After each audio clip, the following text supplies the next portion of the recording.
Hello, my name is Garrison Dole. Today I'll be teaching you a simple breakdown of the combustion process in a four-stroke engine and how this turns your fuel into usable energy. These are things that were taught to me in my Automotive 2020 class here at Clemson University.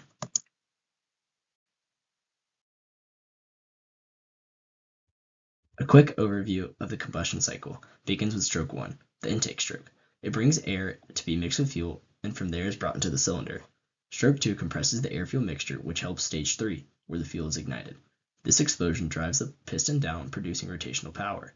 The final stroke brings the piston back up and forces all the remaining gases out through the exhaust system.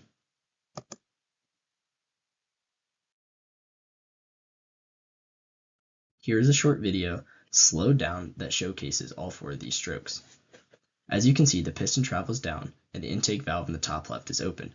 This brings our air-fuel mixture in through a vacuum, and as the intake closes, the piston will begin to travel upwards, compressing our air.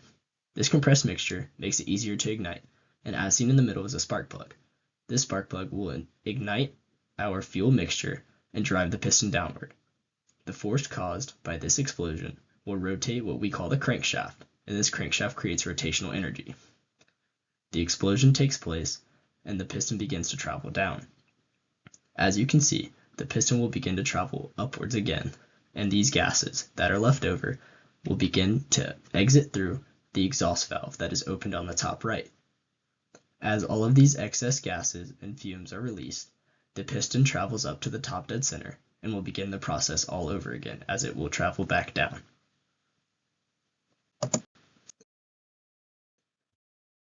Pistons. Seen in yellow is the piston. Everything from the length, size, width, and stroke, meaning the travel from top to bottom, can be adjusted and optimized for your vehicle's needs.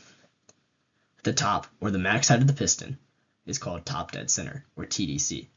The bottom, or the farthest downward point on the stroke, is called BDC, bottom dead center. The gap from TDC to BDC is known as one singular stroke.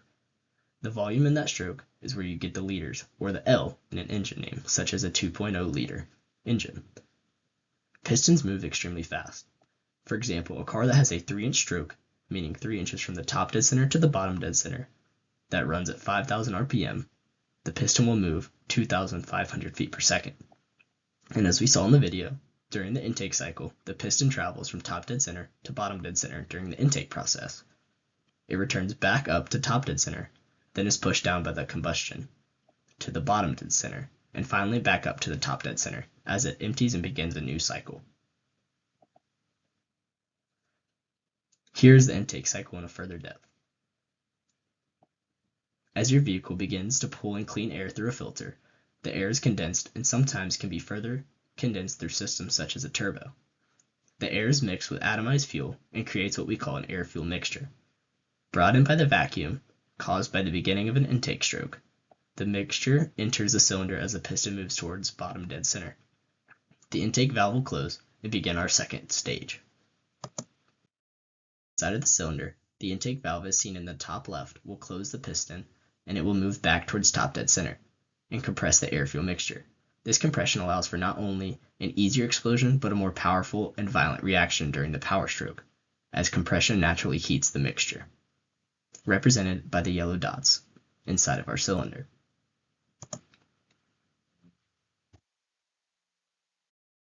Power stroke begins as a spark is introduced into the compressed air-fuel mixture. The compression allows for a more powerful and efficient explosion as the spark plug ignites. Like we saw in the video, as seen to the right, is a photo of a diesel engine. There is no spark plug, as diesel engines combust due to just the compression alone. They draw extra heat when needed from glow plugs.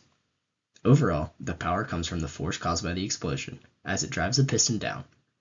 The piston is connected to a crankshaft, and as it is pushed, the crankshaft rotates by the force of the explosion, and this rotational energy is transferred into your wheels by the use of a flywheel and other systems.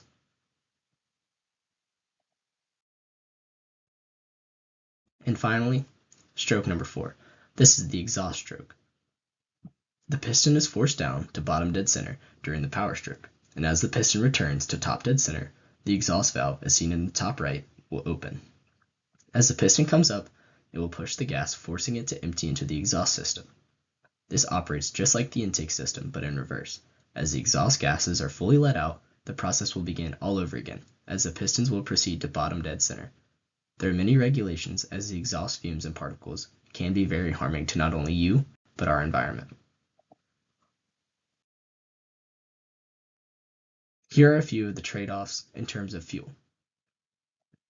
In the combustion setup specifically, the rate of fuel consumption is narrowed down into two terms. If your fuel is in excess during your combustion process, it is called running rich. And if you do not have an excess, but rather a lack of, it is known as lean. Performance vehicles that run rich often backfire or pop due to the excess amount of fuel that did not get to fully combust during cycle, due to revving or even idling. In performance scenarios, this can be beneficial, but also running rich can be a side effect of incorrect fuel ratios inside of your engine, such as my neighbor's lawnmower, which backfires. It may sound like a gunshot because the explosion takes place outside of the combustion chamber due to there being an excess amount of fuel that is not fully consumed during the cycle. Determining your type of fuel consumption takes careful consideration. Typically, if you are looking for more power, higher torque, you will be using a richer fuel ratio. More fuel consumption will lead to a less efficiency and higher emissions, and if not done correctly, it can damage your system.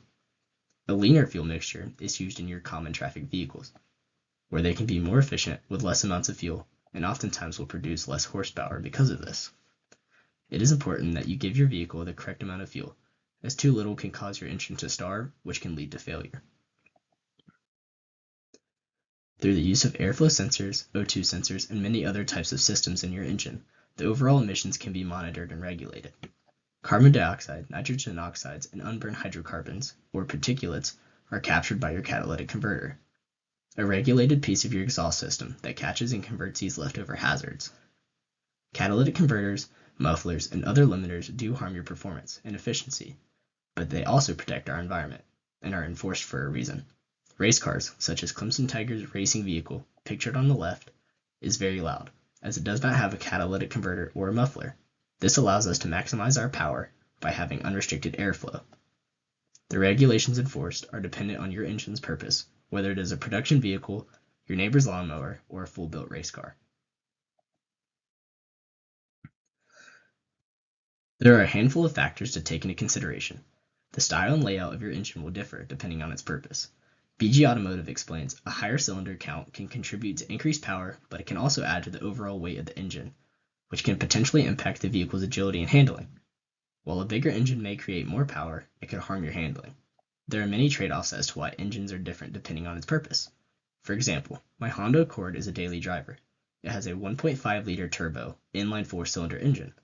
It is efficient and it contains 4 pistons in a straight line, hence the name inline. And the total volume of the 4 cylinders sums up to 1.5 liters. It may not produce a lot of power, but it handles well and is efficient. An engine with more cylinders typically generates more power and torque. Additionally, it will assist in these vibrations that are caused from the micro explosions that take place inside of your engine. A vehicle built to tow, like a Chevy Silverado, contains a 5.3-liter V8. This means that the shape of the engine has 2 rows of 4 cylinders in the shape of a V. This engine is much bigger and will produce more power and torque, assisting with its towing emphasis. The amount of cylinders and the amount of volume can be adjusted for every engine's purpose. Whether it's an inline 4-cylinder, an inline 6-cylinder, a V4, a V8, a V12. Whatever you configure is up to you. The combustion cycle are the intake, the compression, the power, and exhaust strokes. Seen in the image to the right, the piston begins at bottom dead center. As the air floods the cylinder, as the valve closes, the piston travels back up, compressing our air-fuel mixture. The spark plug then creates a force from an explosion that drives the piston down, rotating the crankshaft and producing power as it travels back up to top dead center. The exhaust valve will open, and the piston will push the leftover gases out, and the cycle will continue back over. And that is the 4 strokes of a 4-stroke internal combustion engine. Thank you, class. Have a great day. I have listed my sources and citations that I used to make this presentation. Feel free to click through, watch the videos, and learn for yourself more about the internal combustion process of a 4-stroke engine. Thank you for paying attention. Have a great day.